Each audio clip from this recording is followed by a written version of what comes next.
Hello. Hey, everyone. I'm a little bit early, but I just wanted to make sure that it's working. Let me know if you can hear me.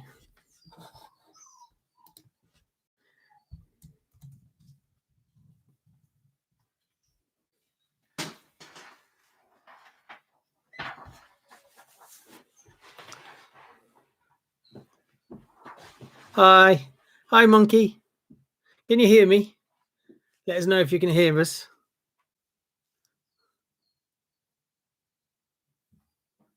Hi. Hi, James. Hi, Tim. Everyone hear me okay? Normally when I start this, my microphone doesn't work. Cool. Everyone can.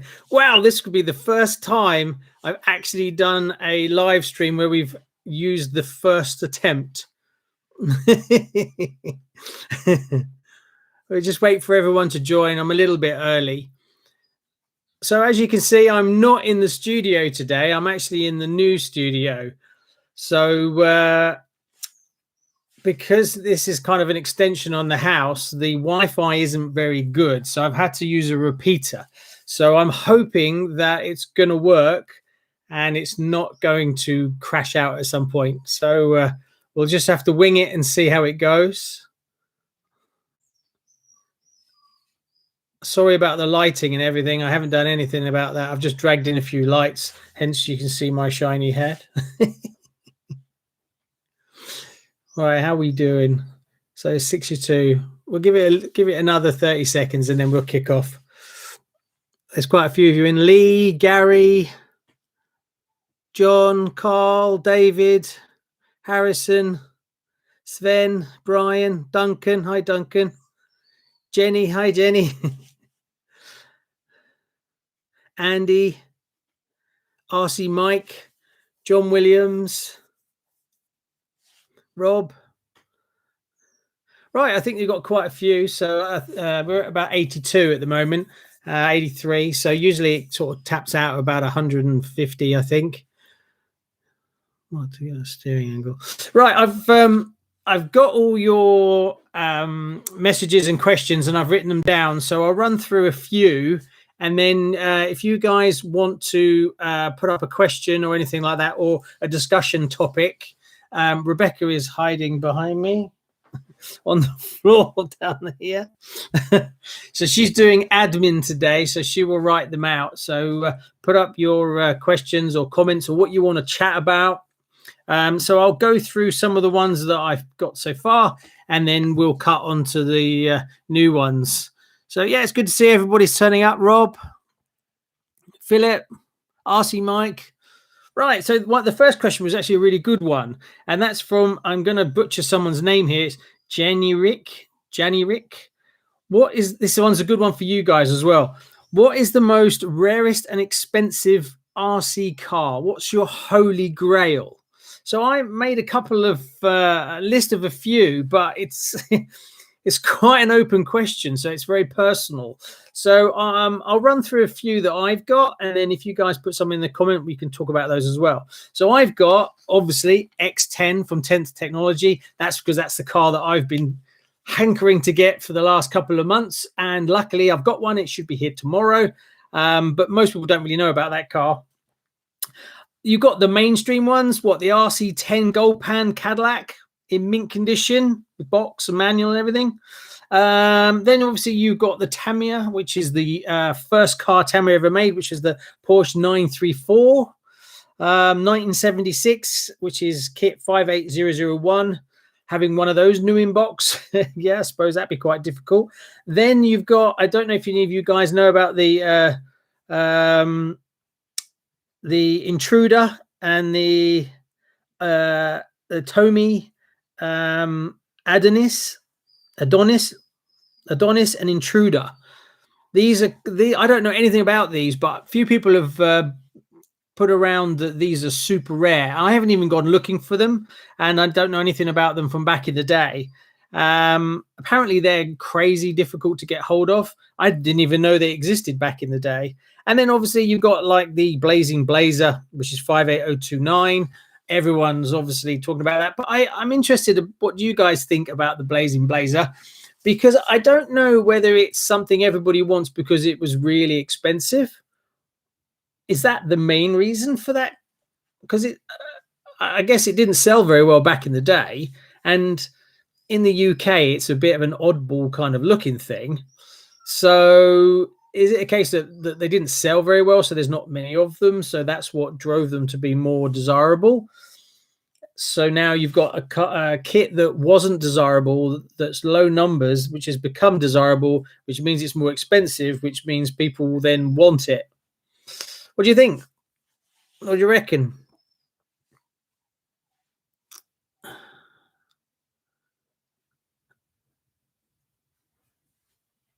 All right. So for me, yeah, X10. The car that I want to get now is the world's car. I've got RC10, an A stamp, but it's a Edinger.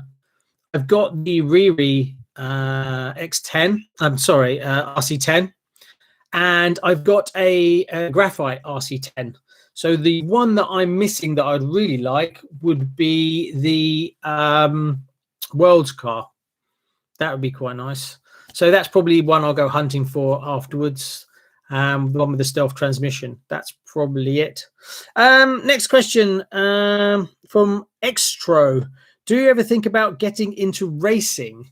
Well, I sort of raced back in the day, not very well, and only with a grasshopper and a Falcon. So as you can imagine, wasn't exactly cutting edge, but I used to race right at the bottom. I did that for a few years. Would I like to do it again? Yes. There's actually a track not far from where I live. So the plan is to, when this thing all sort of blows over, that I will actually go down there and I'll join, and then maybe I'll get some footage if they'll let me, and then you guys can watch me not doing very well.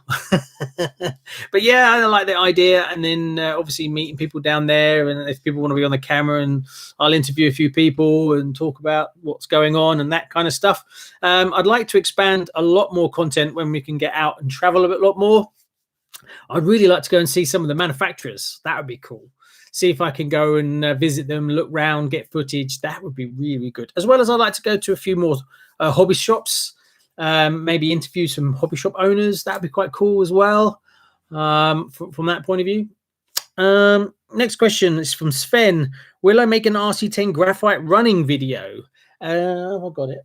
It's around somewhere. Oh, it's over there. Yes, I will be doing a lot more running videos. At the moment, we're in the heart of winter and the garden is like a swamp. So I'm not really running much in the garden. So that's why I'm doing more in the studio. But soon as spring comes and I can do more driving, I'll do a lot more driving. One thing I've learned this winter that I didn't really have a problem last winter is I wish in the summer, in the spring, and that I'd take a lot more running footage, so that when it comes to the winter, I can actually drop in the running footage, because I think it's better if you've got a mix of working on stuff, talking about stuff, running stuff. Whereas this winter, I really noticed that I'm doing a lot more talking and wrenching on stuff, but there's not that much driving. So I want to, over this year, I'll get loads more footage, and I'll keep some of it back. So when we go into winter, I've got more running footage. I think that's what I've learned over this winter. Comment below. What do you think? Do you think that'd be a good idea? Do you? Some people like just out and out running stuff. Some people like wrenching stuff, and some people like to talk about the topics. So I think it's good to do a bit of a mix, personally. RC Cruise, when are you going to upload a Ford Escort MO8 chassis video? Well, good news. Finally today, my order of servos finally arrived, and I completely run out. I had none. So I built the Escort without a servo. Don't do that. Don't recommend it. I had to dismantle the car today. I don't know if you guys saw it on Facebook. Took me about 30 minutes to fit a servo. Yeah, that chassis. There's no reason why they couldn't have opened out the top section so that you could have dropped the servo in and then screwed it from the bottom. So yeah, that was a pain. So if you've got an Escort and you've got the MF chassis, pray your servo doesn't go out, because you've got to disconnect the prop shaft and everything, and then you've got to open up the front diff to get at it just to put in the servo, which was fun. Yeah, considering it takes. And then I put a half-height servo in my Top Cat, and that took all of 4 minutes. 2 screws and it was in.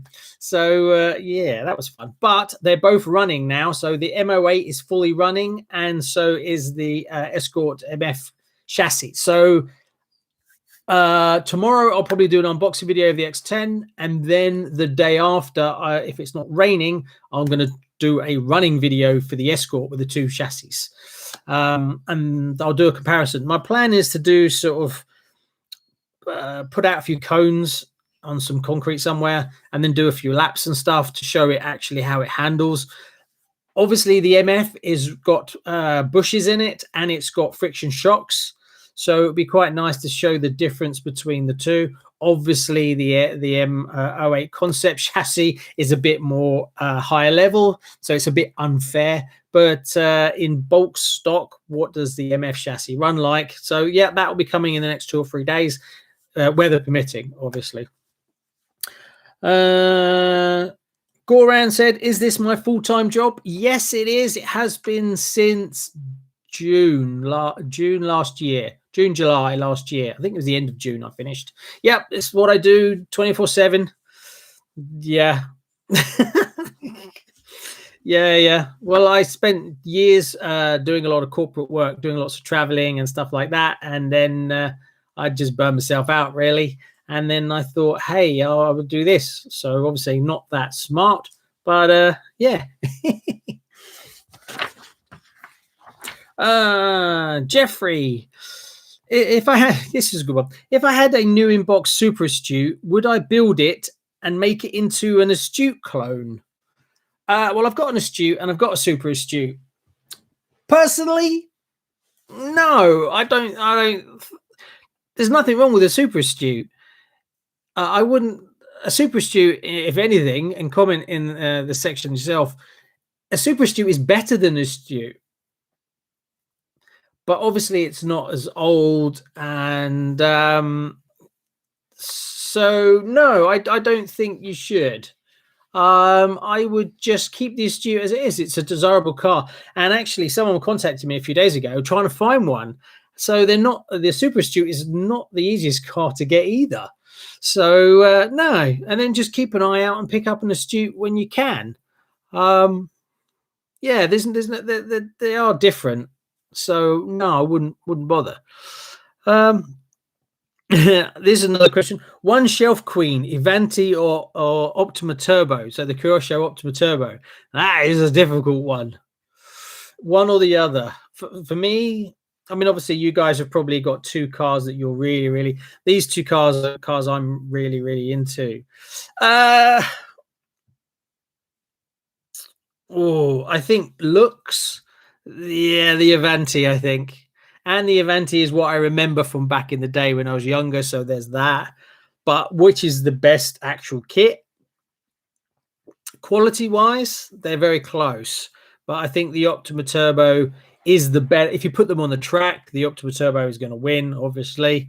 And I think I would lean fractionally to the Avanti. So there you go. Controversial. Tronman says, how do you define a collector? Is it the amount of cars you own or the most complete series? What he means by that is, you know, like collecting all of one chassis, like the M series or something like that. I'd say a collector is someone who's got more than a few kits. You don't have to have 50 cars to be a collector, personally.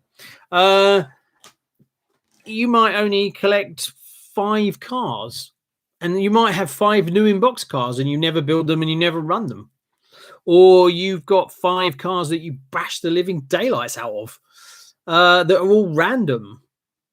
So collectors, whatever you want them to be, you know, you don't have to have 120 cars to be a collector, and you don't even need to be, you know, you don't have to have you don't have to have £500 cars in your collection. You could have, and I've seen people that have got 5 lunchboxes, all different bonkers colors, greens, reds, and yeah. So each to their own, really. And I mean, one thing that I hate to see, and I sometimes see it on the RCKicks Facebook group, is people who think that if you collect new in box and you don't unbox them and you don't build them, that's not as good as someone who builds them. And then the person who drives them thinks the people that do shelf queens is not good. And then the people who bash the living daylights out of their cars thinks the people that just drive around slowly. And then the people who go racing and are hardcore racing look down on everyone else. I just think that's insane. Personally, I don't really care what you guys do with your cars. I show you what I do with mine. And I'd say I'm leaning towards more. I like shelf queens and I like to drive around. I don't bash the life out of my car. I like nice, neat things. But if you've got a collection of new in-box cars and you've got 50, that's impressive. I mean, I don't take anything out of having a new in-box kit. It doesn't become a car for me until it's built. It's just a load of parts, so there's no attachment. My attachment comes from when I build it and paint it and spend time with it. That's personally. But hey, do what you want. Barry asks, would I get a 1/14th lorry on the show and the tank? Yes, I've talked about this quite a while. I promise I will get a tank. I want to get a tank first, I think, and then I'll probably do a lorry later on. Glenn on Tamiya Legends just got himself a truck, so that's pretty cool. So I'm going to watch that and see how he gets on with that, because I've never built one either. So I want to see. But he was right about how expensive they are. Once you start throwing in all the electronics and the sound and the lighting and everything, it gets very expensive. But his one looks pretty cool, so I'll watch that and see how he gets on. But I think I'll do a tank first, personally. So there you go. But I plan to get more cars for more manufacturers on the show. As the channel grows and I start having a bit more available money, then I'll start adding more kits. Especially there's a lot of American kits that are ready to run stuff as well. I'll do some of that. A bit of everything, really. Is Ben Lloyd is a good one. Tamiya or Kyosho, which is best? Put in the comments what you think. What's best, Tamiya or Kyosho? I'll tell you one thing that I'm not happy with on both fronts, and that is parts availability. Oh my God, both of them. I mean, obviously you've got to take it into account that the COVID thing's kicking off and all that kind of stuff, but there seems to be no parts for anything. I've been trying to get Phantom parts. There's some upgrade parts for the Kyosho Phantom. No chance. Then I tried to get a front bumper from a Tamiya VQS because I needed to put it on my Vanquish, and the bumpers are actually fractionally different, but I'm not that too much of a purist, so I don't mind. I'd rather have a new bumper than a scratched old one. Slightly different. And also I needed another one, the VQS bumper, for my Avanti 2001 that I'm restoring, because they share the same bumper. And could I find one? There's loads of VQS kits up for sale at the moment. I got one from a local hobby shop near me, which is SL Models, I think they're called. And I managed to find another one online, but there's not many about. And if you go online and look for parts for the VQS, there's not, there should be tons of them. It's only just come out, but there's almost no parts. So this worries me a bit. I mean, even to the point where I bought for my Phantom, I bought an extra body and extra wheels, because if you can't get wheels, what are you going to do? So I don't want to drive that car. So yeah, I think there's a real issue going on with parts at the moment. And there's another question that someone asked me was about the short window of availability. Like if you look at the Tamiya Terra Scorcher, that came and went in like 6 months. That was a bit weird. I mean, I can understand they probably pulled it because they're bringing out the Thunder Dragon and the Fire Dragon, I think it's called.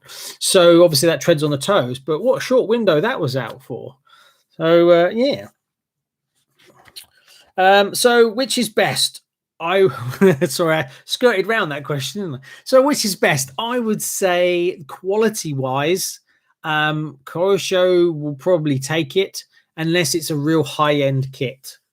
I'd say the Avanti has the attention to detail and the quality of parts to kind of be the closest. Obviously, you can probably get, like some of the trucks and some of the big 4x4s that have a lot more metal in them and things like that, that probably got the same kind of level of detail. But in general, I would say Kyosho for quality. If you're a hardened Tamiya fan, definitely try a Kyosho. Most people have Tamiyas and then they try a Kyosho later on. I completely recommend giving a Kyosho a go because that's exactly what happened to me. I only had Tamiyas and then I got one Kyosho and then it blew me away and then I got into it. Don't buy any vintage Kyosho motors. I warn you, and the amount of people that I talk to online, they're like, oh, I saw your videos and I started collecting Kyosho motors. Don't do it. They're too expensive and they're a pain to find in good condition. So, and I don't need the competition. I keep saying it, but people contact me and they keep telling me, oh, I've started collecting Kyosho motors, mega motors. Right, there we go. So, oh my God, we got loads of questions. Oh, bloody hell, better go a bit quicker. Sorry. Alfie's RC, favorite type of car?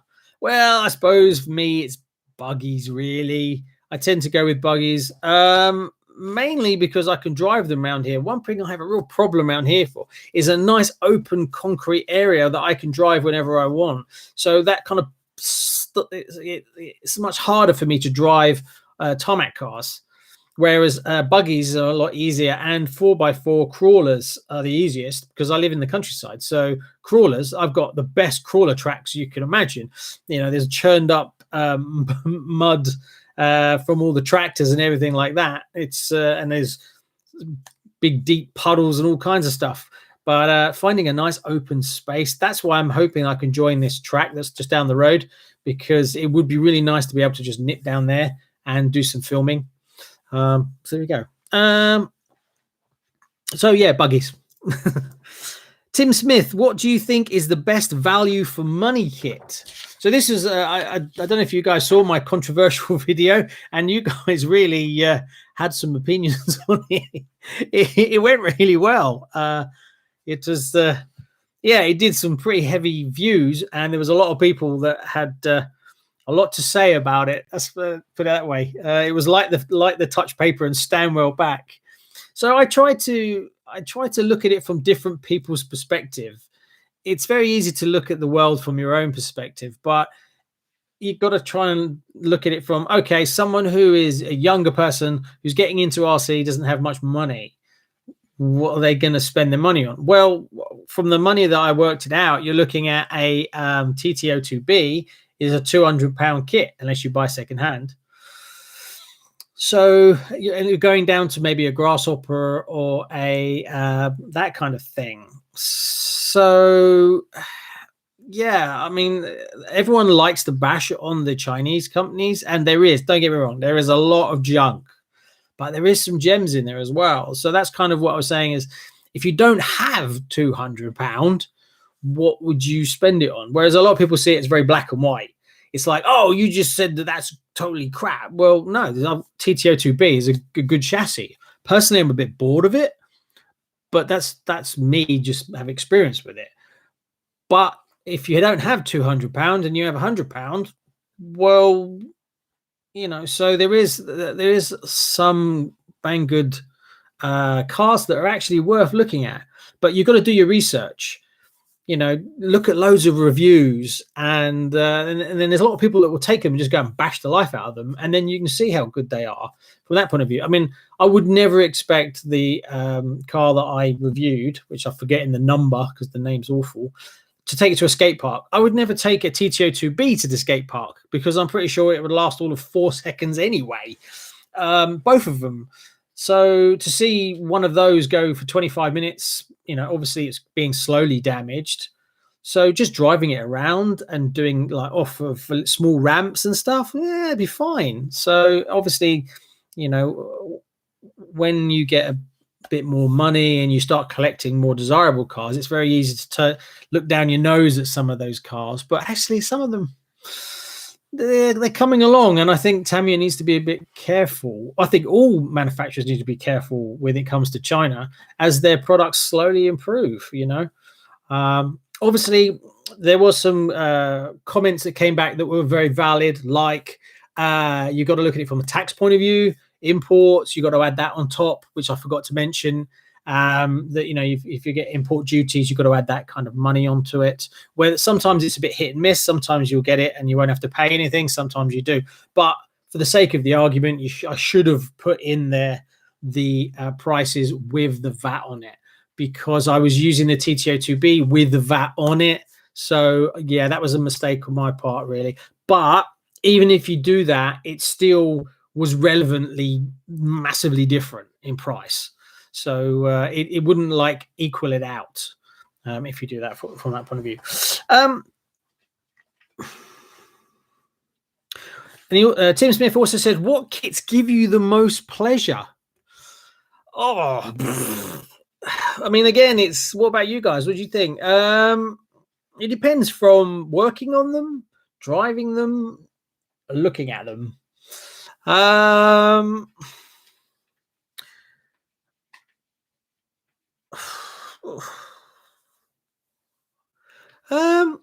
some of the vintage stuff for me. A lot of people want me to comment about getting new buggies, new racing buggies, and then putting them up against old buggies. And I will get in more new buggies to put them around the track to show the difference between vintage and modern stuff. But the modern stuff, especially like racing buggies, they're a bit sterile, if that makes any sense at all. They don't seem to, I mean, they don't seem to have any kind of personality. They're all insanely fast, insanely reliable, easy to drive, go like a bat out of hell, but they don't really have much personality. So I mean, that's why I kind of like Tamiya to I mean, obviously people want to bring out racing buggies because they want their name to be known as very fast buggies and stuff like that. But I think for Tamiya, I think they'd be better off doing character cars, if you know what I mean. You know, like the Hot Shot. The Hot Shot, yeah, it was a good car. You know, it kind of went around the track, but it was never going to beat the proper racing buggies. But it was beautiful and it had its own character. Whereas obviously if you get a racing buggy now, they're all very, very similar because obviously they're all designed to go around a track as fast as possible. Especially a lot of this trend to put the cab right at the front. You know, they're all great, but I don't know whether you look back in 20 years and you'll be like, oh, I mean, I've got a Schumacher a K1 Aero, and it's really capable, very easy to drive, but it doesn't have a personality. It's just really good, really fast around the track. From that point of view, what do you think? Am I talking a load of rubbish? Comment. Later on, I will go through and read all these later on. What are you laughing at? People saying silly things about me. No, you're talking a load of rubbish. That I'm talking a load of rubbish. Yeah, I am. The wife just said I'm talking a load of rubbish. She's used to it though. Phil Davis says, who are the best small companies in the UK that support our RC hobby? That's one thing I really like about the hobby is, yes, you have your massive companies, your Traxxases and all that kind of stuff and your Tamiyas. But one thing in the UK is there's a hell of a lot of people with very good engineering skills that one-man bands that have got a lathe and amazing skills. And they can make bits and pieces and all these little tiny companies. So I love talking to those people. I love, you know, if I can get something from them on the show, because they're very small. So it's good to help, you know, get their brand out there, because they, you know, small companies don't have any marketing budgets. You know, they're trying to make as much, you know, money for in their cars and reinvesting it and stuff like that. They don't have big marketing budgets, so that's kind of where I think the channel kind of works. So a few companies, Phil mentioned MCI, obviously, you know, MCI, love them, hate them. I think they offer a great service. Some of them can be hit and miss, but overall, pretty decent stuff. And what would we do without them? If we didn't have them, I mean, vintage decals now. I mean, when they were like £45, I thought, yeah, you're pushing it. And now people are posting them on eBay for like £90, £100. Who's going to buy £100 decals? I think that's crazy, because the car, you can pick up the car for like 250 quid. So who's going to spend £100 on decals? You lose your money instantly. So it's got a bit nuts, that. Whereas when they were like £35, £40, which was only like, what, 2 years ago, even that was starting to get a bit ouchy. So some other companies, obviously one that I work with a lot, L&L Models, really nice guy over there called Lee. And then you've got not far from me is SC Models, is a new hobby shop that was set up right in the middle of the pandemic. And I take my hat off to him. He's got a lovely place. I've been down there once. I will pop down there more often once it opens again. So it's great to see him doing that. And, you know, a lot of people are investing lots of money in doing this stuff. It's not like he just went, oh, I'll just take 10 quid and I'll open a hobby shop. It costs a fortune to open a hobby shop. So yeah, good on him. Then you have your kind of Mazu Models. Is very much Schumacher cat stuff, Top Cat stuff. Again, really knows what he's talking about. One-man band guy. I was fitting some of his ball diff to my Top Cat today. And Fiberlight, they do really cool carbon fiber bits and pieces.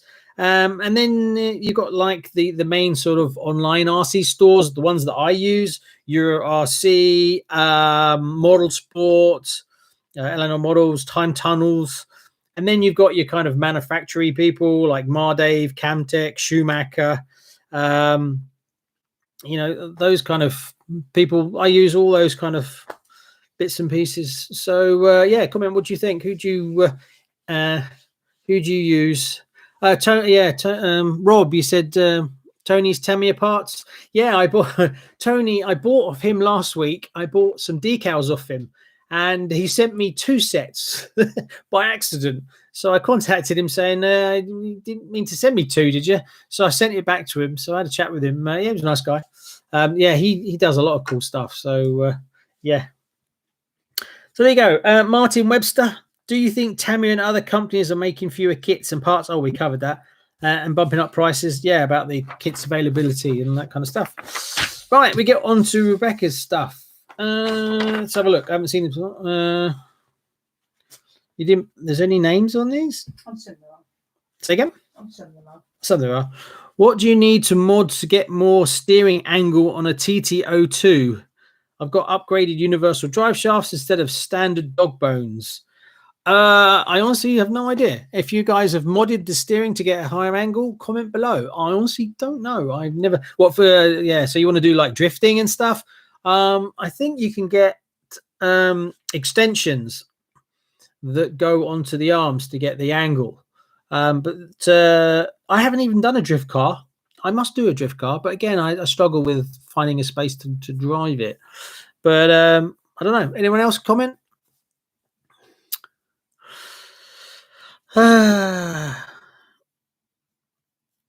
Do a video on the Mardave Mini stock car from Mike. Yes, I will be getting the Mini. I've been after one of those for ages. I actually remember them from back in the day. A friend of mine had one, and I remember him building it and zooming it around. So I will be getting one on the show for sure.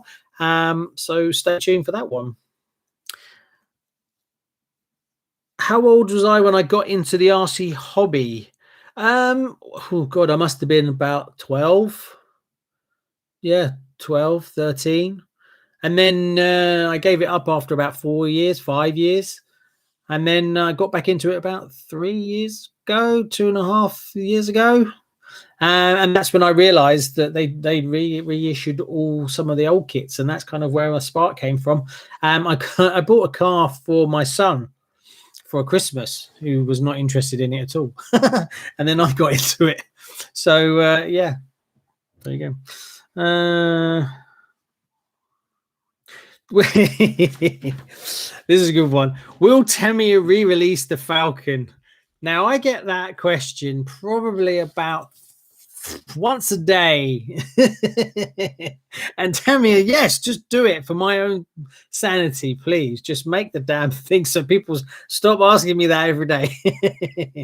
Yeah, I think they'll do it. I mean, after they brought out the, they're going to release the Evo and the VQS, I kind of think that anything's game for them now, which is brilliant, because I never thought they were going to do the Evo ever, because they did the oh god, I forgot his name now. What's the baby one from? Oh god, not Top Force. Yeah, Top Force. Yeah. Oh, sorry, my brain went then. The Top Force came out, and they did a re of that, and then they brought out the carbon kit, and then they brought the high caps out, so you could pretty much make a Top Force Evo. Anyway, so I thought, they'll never do that, and then it was when it came out, it was a low run thing anyway, and then they did it, so I was blown away by that, which I think is fantastic. So I take my hat off to them, because so many people wanted it. And I think it will just fly off the shelves. I did hear that there will be two. There'll be the first wave of them, and then they will do another one. So if you, I would jump on it now and put an order in if you want one.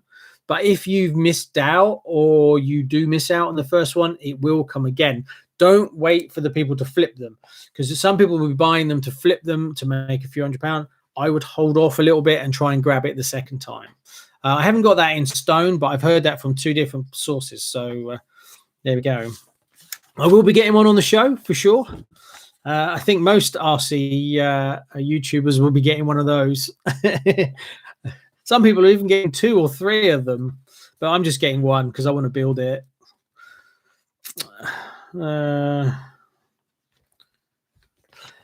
Someone's asked, ever owned a Tamiya Porsche 956?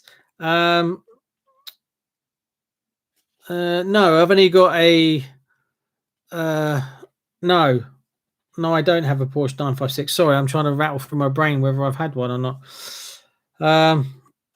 No.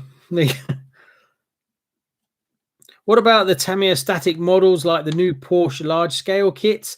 Do you know that that's from Julian? Do you know that static 112 kit they did? I almost thought, shall I get it and then see if I can put it onto an RC car, because you get an insane detail, but to get it as an RC car, which is kind of like the very first Porsche that was done by Tamiya. And I think if I had a bit more funds, I would have done it. But the idea of getting a kit like that and then butchering it to make it fit, but I did think about it. I think you'd end up with, it's not like you're going to go blasting it around in the street, but to get it to actually function, but then you open the bonnet and stuff like that, and you've got all the detail, would be pretty cool. Doing the static models personally, not really. I'd rather be an RC than do the models. There's quite a few model YouTube channels anyway, and they are way better than I will ever be. Someone asked about, am I actually going to do any airbrushing on the show? Yeah, I've got an airbrush, I've got a compressor and everything. I will do. I've never used it, but I'll wait until the spring, because I don't, at the moment, I don't have much space to create a spray booth for it, and then having it hanging out the window with all the venting. But I will experiment more once the studio is up and running. From that point of view,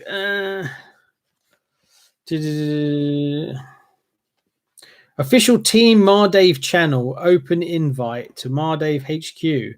I don't know, is that a question or is that was commenting. What that was a comment. What was the comment?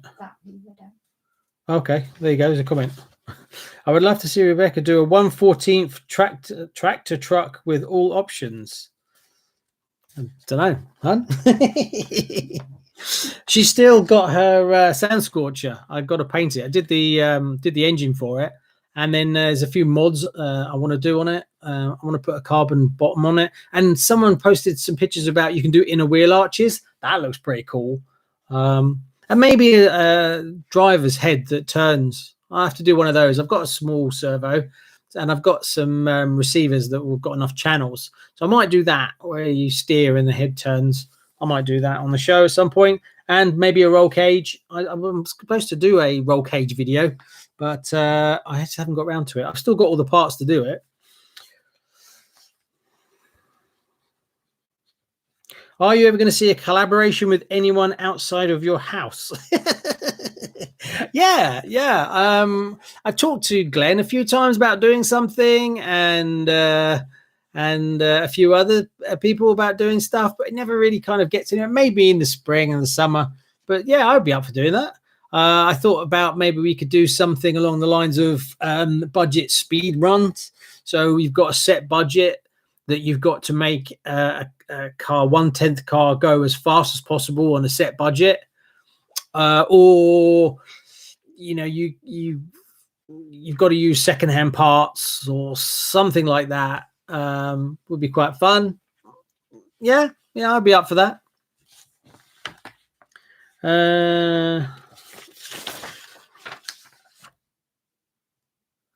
You need to find a better piece of tarmac for your running videos. Yes, I really do. I need to find a nice open flat area, because I've got loads of Formula One cars, and I'm doing more of those sort of things as well. I've got the new Mardave Formula One car coming, and I've got the Schumacher Mission, so that needs to be driven. I need to do the Phantom again, and I've got a couple of other Formula One cars that I want to run, F201 and another. So I need to find there is a sort of tennis court that's not too far away from me, but it's quite a popular area, so I don't know how clear it would be for me to get there. But I need to find like someplace tucked away somewhere that's sort of like an overflow car park or something like that. But yeah, it's a pain. I need to be close as well. Any plans for a Nitro car on the channel? No, sorry. Yeah, I get asked that quite a lot. No, the main thing with that is I have to keep them inside the house, so they're smelly and stuff like that. 2, they're noisy as anything, and people just hassle you the minute you take them to the park, and people give you dirty looks because they're noisy and that kind of thing. There is a place not far from me which has it's called Sandy, which has some really open spaces. That's where Kevin sometimes takes his cars. Kevin Tolbert takes some of his cars down there. But again, it's a reasonable drive. It's sort of like half an hour drive away, sort of thing. Whereas I really want to have something that's really close by. It would be nice. There we go. Ever built the Mammoth dump truck? No, I haven't. No. Yeah, if I remember rightly, it's built on the same chassis as monster truck, so I'm building that on a show. I'm trying to remember the name of it now. Oh god, not Claude. What's the other one I've got, hun? The one is there. Sorry, my brain's not working. Oh, what's that truck called? Oh god, help me out, guys. What's the truck called that I dismantled on the show?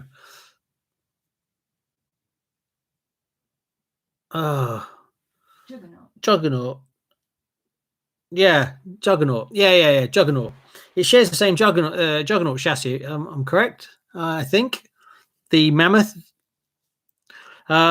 which is sitting in a box, still waiting to be put back together again. Andrew just said, just got my Wool Toys 12049. Love that name. Great looking kit. Yeah, I've got one here. I think it's here. Yeah. There it is. I really like it. I mean, obviously, yeah, it's controversial and stuff like that, but yeah, I really like it. Cheap as chips. I'm getting the box. There's another one which is like the sort of Baja version of it. I may be getting one of those. I really like it. It is what it is. You know, you can't hate on everything that's not Tamiya or Kyosho, and I'm reasonably happy. I've got some bits and pieces coming for it.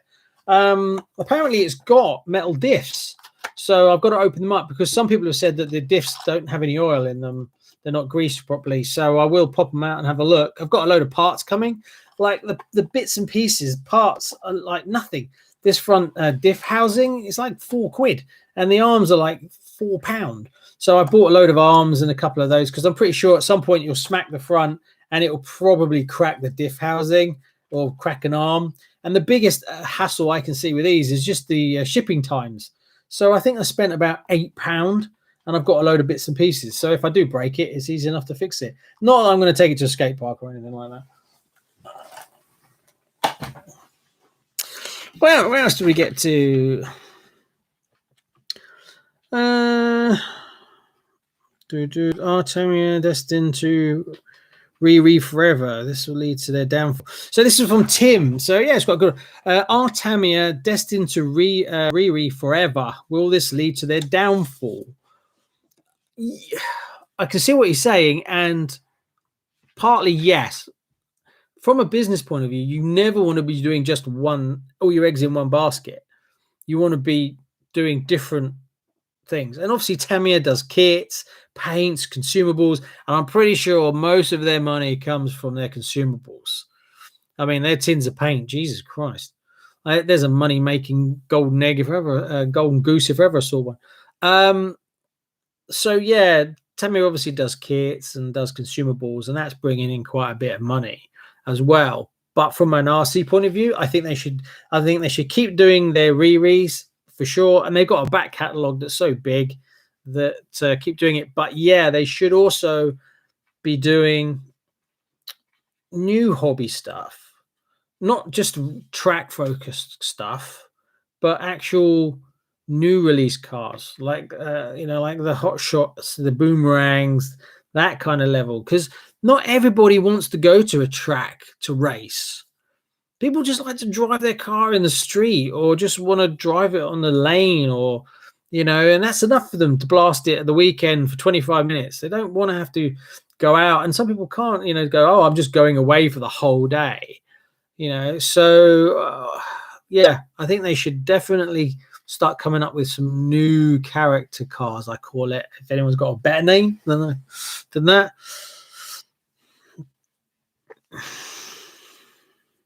Looking for a complex Tamiya or Kyosho car build. Any recommendations? If you want a complicated car to build, get a Schumacher Cat XLS. That'll keep you busy. If you want a real technical challenge, get a truck. Get a truck. Or get a tank or something like that. A truck, probably. I think you'd buggies. They're all pretty easy, to be fair. It's just, I mean, the Schumacher XLS, I would say, is a pain to work on, but it's not complex. So yeah, get a truck. I think a truck is where you would actually get more into that. Or an Avanti is quite nice to build, quite enjoyable to build. Kyosho Optima is very nice to build. It depends what you mean. It's like an enjoyable build or just a very complex build. Get a truck.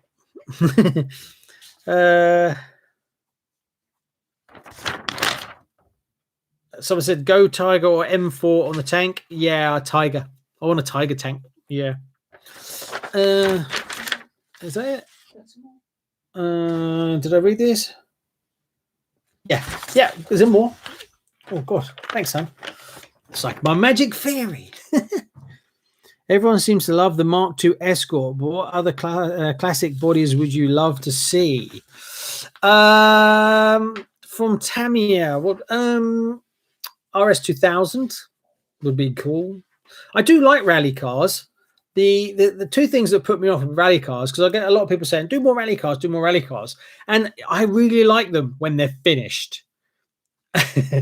I take my hats off to the people who just collect rally cars. And there are some guys out there who've got like 30 rally cars. The decals, oh my God, the decals on them. Oh, I did the Fat Fox truck. That was the hardest body I'd done. I mean, it came out really well, and I was really chuffed with it. Oh my God, I was cutting out decals for like a day. I think it took me a day to do the decals. That's like 7-8 hours to do the decals on that truck. And then I sold it. I've got another one, but I dare not go near it. I did get it. I loved it so much. I sold it and then I bought another one. So I will. I was thinking I want to put that truck body on a better chassis. It's on a TTO2 chassis, but the body is amazing. So I think that's why rally cars look so good once they're done. There's so much detail to them, and you can put a cockpit in them and a roll cage, and then you can go to town on them. And they're great, but they just take hours and hours of work. So I will get some more, and then obviously the other side of it is having somewhere to actually run them from that point of view. But I would like to see, their new Escort that's coming out later in the year. Obviously, I will be getting one of those, and I'll probably pick up some rally decals for it, and instead of leaving it the white, I'll probably do that. So maybe you'll see me do one then. There we go. What are your plans for RCKicks in the next year? That's from John. Yeah, lots changing. The studio is changing the biggest, and that's what I'm actually working on right now behind the show. This is the studio that's going. There's tons of junk all off to the side. I've moved my PC up here, so this is where I do my editing now, and I've just started putting in some racks, but I've got to actually build the set. I'm actually going to build a whole set, which is all going to be screwed together like freestanding. It's going to have lots of shelving with all cars with lights in it. The idea, one thing I learned from the last studio is on the last studio, I had the cool wall actually screwed to the wall. And I've learned that I don't want to do that again because there's like 100 screw holes that I've got to fill, but you can't get behind it. So my plan is I'm actually going to build a studio that's freestanding, so that I can run wiring up from behind, so that I can have lights where all the cars are. It's going to be dark, like a dark brown, and then I'm going to use lighting a lot more. There's a person on the channel who's a lighting expert. He's going to help me out. He got in contact with me, said to give him a call when he's ready to do all the lighting and stuff. So I'll take it to the next level. I want it to be much more professional looking. So that's the plan. But it's two things: time, obviously, doing that in the background, and money. It's expensive. So obviously I'm spending a lot more money on kits for content, but then to go and spend another £1,000 on studio stuff is but I will do it. So I've started already, and I'll probably put that order in for most of the actual studio at the end of the month, but it's probably going to be about £1,000's worth. Buy a nice car for that. What else? Hopefully we can get out a bit more. Lots more running videos coming. A few more ready to runs maybe. At some point I'd like to get a X Max as well, but yeah, the problem is I'd go for a second-hand one, but most of them are beaten to an inch of their lives, and they still hold their value. So I'd like to get one of those. It'd be quite cool to take to the skate park for that bit. Not that I'm going to go totally that way. I just like to have a little bit of everything. So maybe a bit of that, and then getting out a lot more around the Bugrad track, lots more times, lots more running times. And I'm going to plot out the track so that you guys can actually set up some cones to have the same track. And then if you can film it going around, you can set times, give them to me, and if you film it and then give me the times, I can actually put them on the board. That'd be quite cool. So that's kind of what's coming in the next year. We are getting closer to sustainability. The channel's getting closer now. It's been 2 months where we've been skating around the minimum, not taking into account how much I'm spending. So obviously that's what I hope to do, is get to a standard level, and then everything above that level I can then use directly into the channel, because obviously I'm trying to get to a sustainable level, but then I'm spending every month on that point of view. So hopefully, so if you want to support the channel, go over to Patreon and support us on there, because it really helps, especially when we're small. Because believe it or not, You don't get much when you're small from YouTube. Right, we'll carry on. Do you think Tamiya will complete the Thundershot family? RC Action Australia. Ah, you must be early in the morning. Hello, Adam. Yes, I think they will. It's his birthday. Oh, happy birthday, mate. Go and check out RC Action Australia. Lovely guy, Adam. Is he in there now? Is he in there? I don't know if you've seen his channel. He does loads of Tamiya stuff as well. Go check him out. Lovely guy. Apart from it's summer over there, so he sends me nice photos of his brand new jet ski that he's just bought. Thanks, Adam. That's really nice of you, mate. Yeah, pictures of him like down by the lake while I'm looking out the window at snow. So thanks very much, mate. Is he commented or is he gone? He might have gone. Do I apply clear coat lacquer over your painted bodies? I get asked that quite a lot, actually. You can do. I have done. I did. My daughter. I did a van. God, I'm forgetting names all the time now. And lunchbox. There we go. God, yeah, I must be getting tired. A lunchbox, and I put all the decals on, and then just lacquer over the top. You can do. If you want to get to the point where you can't feel the decals anymore, you need quite a bit of lacquer, unless you're using super thin decals. But you can do. There's no reason you can or you can't do, or you can lacquer it and then put the stickers on. It's up to you. It works either way around. It's a personal choice. What do my kids think of my new job? Well, I've got a 12-year-old son, so you think he'd be kind of cool to have loads of cars that he can play with and stuff like that. He's not interested at all. He's got a PlayStation 5 and he's got a Switch and his Minecraft, Fortnite, and his adventure games. So not even remotely interested. He's got a truck that he uses now again. Sometimes if we go out walking, we'll take a couple of RCs, but they're not that bothered. I think I get extra credits for being a YouTube person because all the youngsters think that that's cool, whereas all the older people think what. But no, not that bothered. No, he's not that fussed at all. And then my daughter, yeah, she's a bit too young. She's not very good with steering and stuff like that, but she drives it around the garden a little bit. But none of them are really interested. They're more interested in their iPads and all that kind of stuff.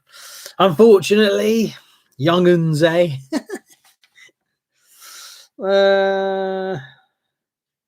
Do you still have the Vajra? Yes, I still. That's from Alan.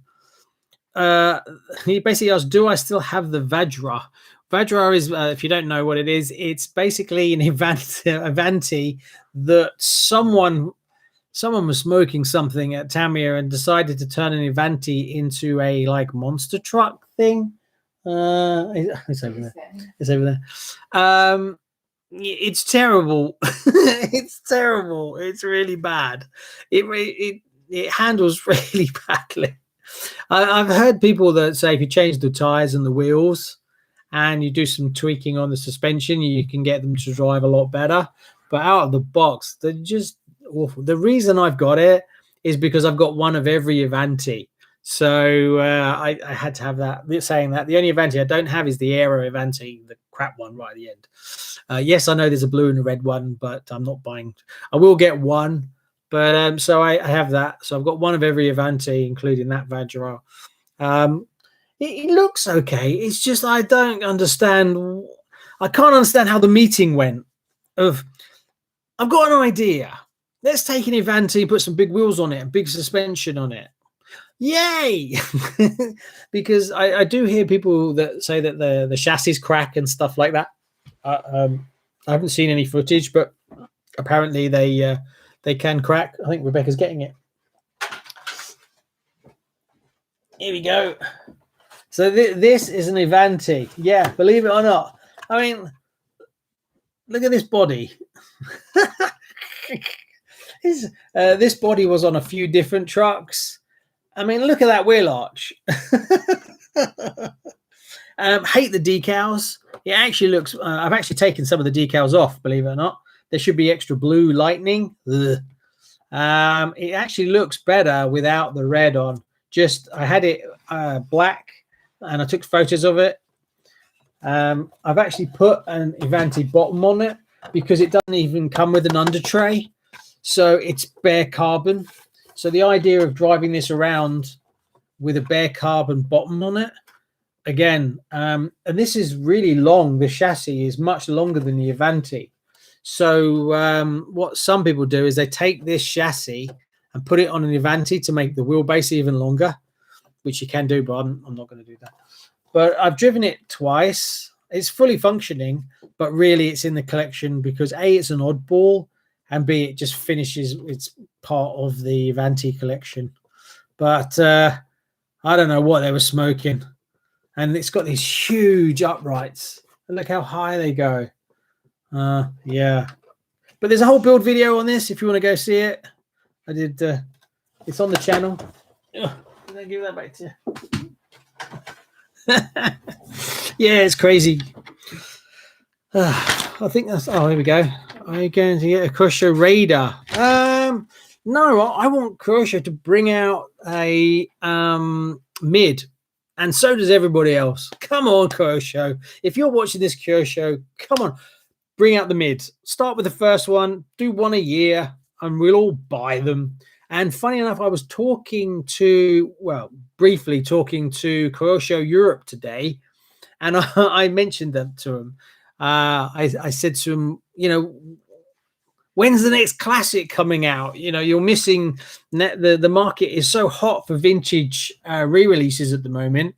And I got back a Kyosho. The comment was Kyosho are always working on something in the background. Smiley face or winky face. So hopefully that means something's coming, but obviously they're not going to tell me. So yeah, and then I sent them a link to the video that I did about the best reries. Because Kyosho, if you watch this, get in contact with you. I'd like to put some of your cars on the channel instead of me buying them all. So get in contact. Same with Schumacher. Schumacher, get in contact. I bought all your cars. They're costing me a fortune. Help me out a little bit. But there we go. And then one of the questions is from Sven. Do I like big bashers? That's a bit personal, isn't it? Traxxas armor. Yes, I do. But like I've said before, they're insanely expensive. 1,000 quid. And I don't want to be a Kevin Tolbert channel, even though he's massively successful and his stuff's excellent. But I do like to have a bit of that on the show. And it's sometimes nice to just go out and blast the car around and not have to worry about it too much, and just enjoy it. Instead of when you're running the vintage stuff, it's a little bit more like, please don't break, because I'll never find that part. But there we go. Is there any more questions? Oh, how are we doing for time? Oh, about 1 hour. Well, we'll wrap it up in a bit because an hour of me is enough for a lifetime. What are you laughing at? I'm getting heckled at the back. Have you got any ideas for a cockpit to put in the Mark II? Yeah, I think you could take any of the Tamiya ones and cut them down. I haven't measured them up. I'm sure someone will do one. The Escort's kind of it's quite an easy shape to cut a cockpit for. Try cutting one for a 911. They're more fun because they're so much more rounded. So yeah, I don't think it'd be too difficult to put one of the standard Tamiya cockpits in. I think I might even have one. So yeah, maybe I'll put one in that. But yeah, I think they're difficult to get hold of at the moment, if I remember rightly. I think there's a lot of them are sold out. I would like to see team associated re-releases, the RC10T. Yeah, I don't know what's going on. Team associated, whether they're going to bring anything out again, because the RC10 that they did the re back in 2013, I think it was, they should bring them out again. Yeah, because a lot of people would want them because prices are insane. But also other ones like the RC10T, the trucks and stuff like that. Yeah, I'm surprised there isn't more re-release kits of some of the, like Lossy, some of the old stuff from Lossy, Team Associated. I would be interested in getting some of those, but I don't know. I don't know why they don't. I don't know if the company's moved around a lot, then maybe they don't have any of the tooling anymore. So maybe the idea that they're going to have to do retooling is too expensive. Maybe depends how transient the company was. If it was brought out 2 or 3 times, you know, if you're talking about a kit that was brought out in the 80s and 90s, unless it's still in the same factory and stuff like that under the same owner, odds on bits just disappear because they weren't valuable back then. After they discontinued it, they're like, shove it in the cupboard. And then someone moved it, and then it just disappeared or it degraded. But yeah, I think there's a massive market for this stuff. So now is the window. It's super hot. So maybe we'll see some others. But like Schumacher, what's happened? They shut down the XLS, shut down the Top Cat, and they should have instantly dropped a new car. And it would have been. And they've got quite a few back catalogs as well. So come on, Schumacher, get in contact. Send me a new Riri. I'd love to build it on the show. Have I considered boats or aeroplanes? Not so much boats, but helicopters and planes. Yeah. The problem with aeroplanes is they're massive. I have enough problems with storage. Maybe at some point, if I have a unit or something like that, the channel gets to a certain size that I can start doing a few airplanes, because I'm pretty sure you guys would love to see me smash up a lot of airplanes, and I know I would. But space is the hardest one. You know, planes are a lot bigger. Helicopters, again, crazy. I've got a friend of mine, Chris. He used to fly helicopters and stuff like that, and they were so expensive.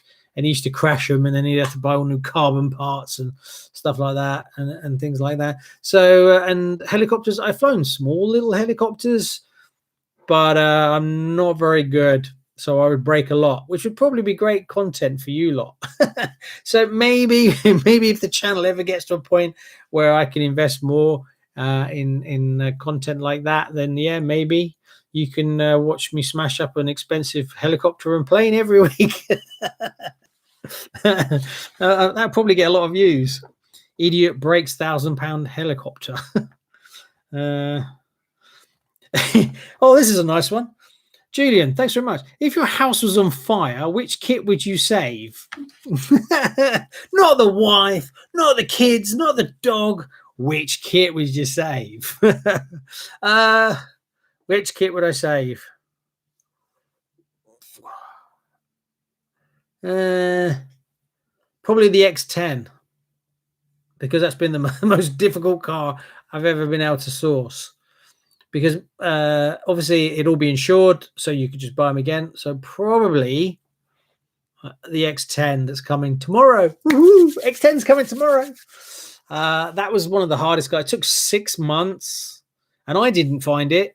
Lee from L&L Models found it, and he was kind enough. He knew that I was looking for one, so he bought it, and he knows a lot about them. So he bought it, and then he offered it to me at the price that he bought it, because they come up fast, and there's a niche group of people that collect those cars.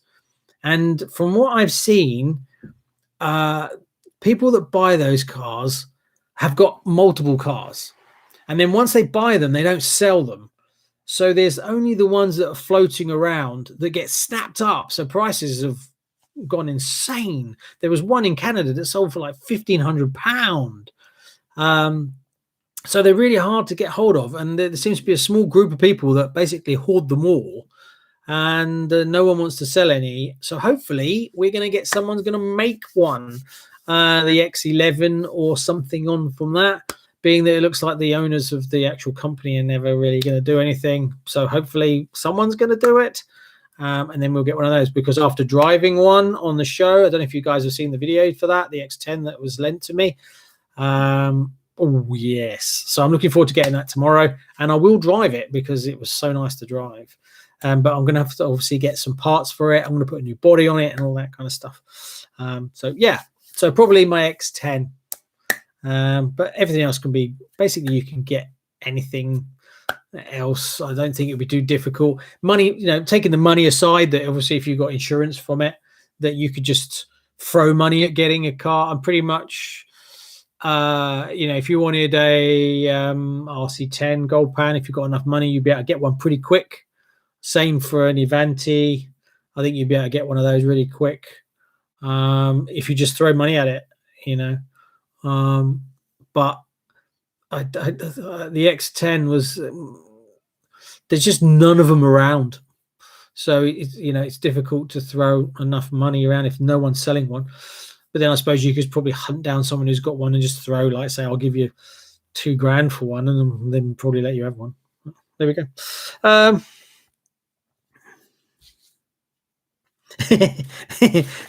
James, how does Tamiya justify their prices? That's not a loaded question, is it?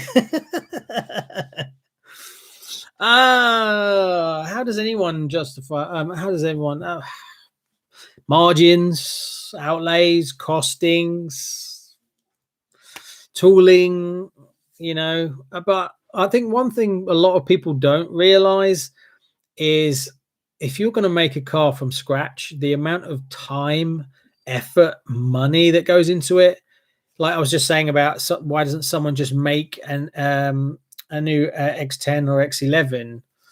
Yeah, but it's not like, oh, I'll just put $2,000 down and I'll do it. You've got to have all the parts scanned in. Then you've got to do prototyping. Then you've got to, once you've got a prototype, you've got to fix all the issues with the prototype. Then you've got to do a small production run to make sure they're all right and the quality's all right. Then you're dealing with people manufacturing all these bits. And because you might have carbon, you might have machining, you might have plastic molding and all those kind of tooling costs and all that kind of stuff. And then how many units are you going to sell once you've made it? Well, if you're only going to sell 50 units, you're never going to make a dime. You're going to lose money. So, yeah, so the smaller companies, I think not a lot of people realize it's like, oh, why isn't that £100? Why isn't that £110? Why is that 250, 300 quid? Because if you can sell 10,000, if you can sell 50, I mean, that's why cars are so cheap for what you get, because they make millions of the damn things. So, if you're a small company and you're only selling 100 of a car, it's a bit different if you're selling them worldwide and you're banging them out by the millions. So, yeah, my heart goes out to the smaller companies, because it's a lot harder. But then that's business, isn't it? Big companies, they can do more than the little companies, and it's not, life's not fair. I think that's it, isn't it? So there you go. I've babbled on for 1 hour, 12 minutes. So just have a look at what you guys saying. Duncan's still here. God, you're a brave man. Duncan McGregor is the maniac who lent me his brand new X10, and he said it's okay to drive it. Head race on the bug wrap. I will put it around the track. I promise I will do. Yeah. And then I'll phone you up for spare parts when I crash it into a wall. Brian, X10 going to be a money pit? Yeah, probably. Actually, the car looks amazing. It looks in really good condition. It had a new chassis fitted on it, and it's got a couple of wheels and stuff. It actually looks really good. So Lee knows way more about it than I do, and he had a good look at them. He sent it to me because it went to him first, and he said it was pretty good. So I'm going to get hold of a new body for it for sure. Then I'll put some electronics in it, and then I'll drive it, and then I'm sure I'll break it. David Turner would love the Team Lossy to bring back the Muggy. Don't know that one.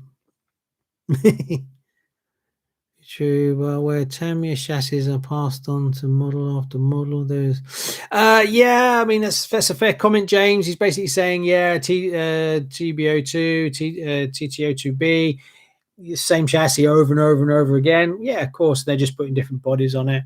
Yeah, I mean that's their bread and butter, isn't it? From that point of view, they're just banging out. And to be fair, it's a pretty standard pretty good buggy. The only thing wrong with the TTO2 chassis is the steering gets blocked up with all the gravel. So you can have to get the old glue gun out and fill in those areas at the front to fix that problem. Mike 76, thanks, mate. Duncan says, what room have you converted to your new studio? Well, this is a spare bedroom. This is a spare bedroom, but it's, I used to be in my office. I converted my office downstairs, which is a much smaller room, but this is a third bedroom. But over the last 2 years, I've been slowly wearing Rebecca away to the point where she'd let me have the spare bedroom. So, yeah, she gave in and let me have the spare bedroom. But before we had the spare bedroom, we had to decorate 2 other rooms to get those out of the way so that we could move the double bed into one of those. So I had to do those. And then I got into this room. So it's been going on for about 6 months. But hopefully in the next 2 or 3 months, I will transition up here. And then I'll convert the studio that you guys know back into a proper office for Rebecca. And for my son, will be going to do his GCSEs. So he'll need a computer desk as well. So that's the plan.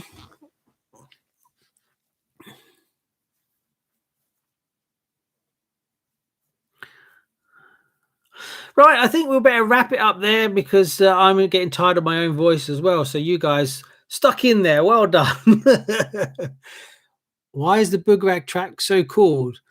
Bugrak stands for Back Garden Amateur Racetrack. Garden. Basically, it's my garden. Yeah. But I will actually map it out. I have got the cones are going, and I have actually managed to get my hands on some rope. But the problem at the moment is that the Chris has got it for me from Mardave, but it's getting it here because, believe it or not, to get 5 centimeter rope, 100 meters long, is not £20. It's hundreds of pounds because I want to change the track to having it proper edging. Because the cones don't work. The cones in real life, the cones work really well, but on camera, they mess people's. The people can't figure out what's going on. So the cones will go, and the rope will come, and then that will make it much easier. Also, I have a timing. I was gifted a timing track system, so I've got that, which is really, really good. So you fit the sensor in the car. And I'll do a video on it at some point once we start going back out on the track. They were really kind. They sent it to me. So I'll do a whole video on that one, unboxing it. And I want to play around with it a little bit as well before I do a video on it so I understand how it works properly and everything like that. But it connects to your phone, and then it's a little system that picks up the car. So you can have multiple cars running, and it actually logs all their times and everything. So it's really cool. So that's a step up for this year.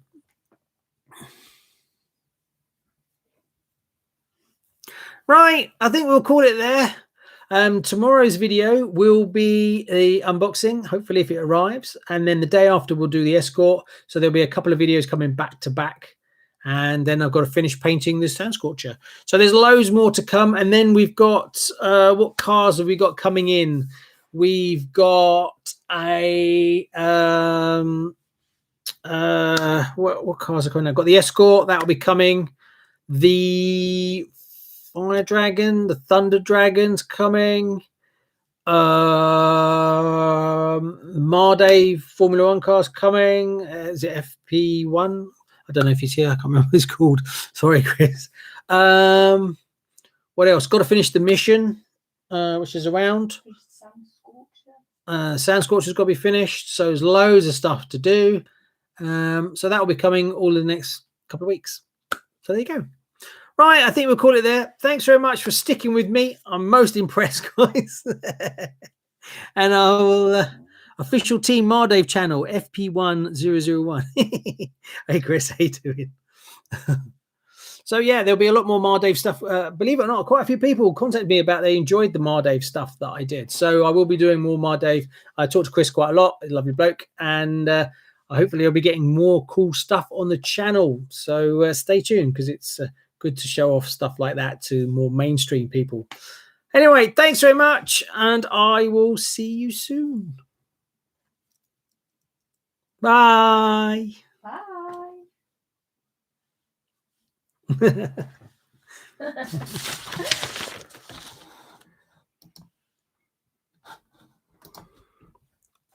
I still couldn't